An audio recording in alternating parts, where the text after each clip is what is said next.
দীপ, গাছের বয়স কিভাবে মাপা হয় বলতে পারো? খুব সহজ, গাছের কাণ্ডের ভেতরের বলয় বা রিং গুণে।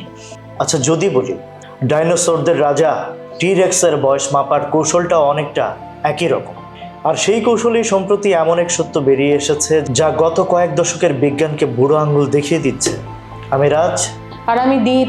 দীপরাজের দরবারে সায়েন্স অ্যানালাইসিসে আপনাদের স্বাগত। আমরা এতদিন জানতাম টি-রেক্স বড়জোর 30 বছর বাঁচত, কিন্তু আমেরিকার ওকলাহোমা স্টেট ইউনিভার্সিটির নতুন গবেষণা বলছে এদের আয়ু ছিল 35 থেকে 40 বছর।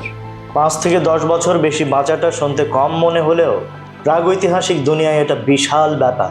মজার বিষয় হলো গবেষকরা টি-রেক্সের পায়ের হাড়ের ভেতরে লুকানো এমন কিছু অদৃশ্য বলয় খুঁজে পেয়েছেন যা আগে প্রযুক্তির অভাবে দেখাই যায়নি।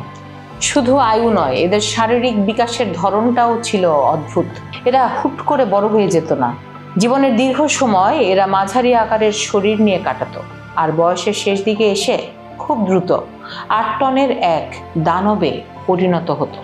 তার মানে এরা জীবনের বিভিন্ন পর্যায়ে বিভিন্ন সাইজের প্রাণী শিকার করতে পারত। কি ভয়ঙ্কর!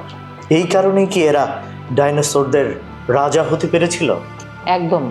এই গবেষণায় এখন 2006 সালে পাওয়া সেই বিখ্যাত ডুয়েলিং ডাইনোসর বা লড়াইরত ডাইনোসরের জীবাশ্ম নিয়েও নতুন তর্কের জন্ম দিয়েছে। যাকে আগে ন্যানোটাইরেনাস নামের আলাদা প্রজাতি ভাবা হতো, সে কি তবে কেবল এক কিশোর টি-রেক্স ছিল?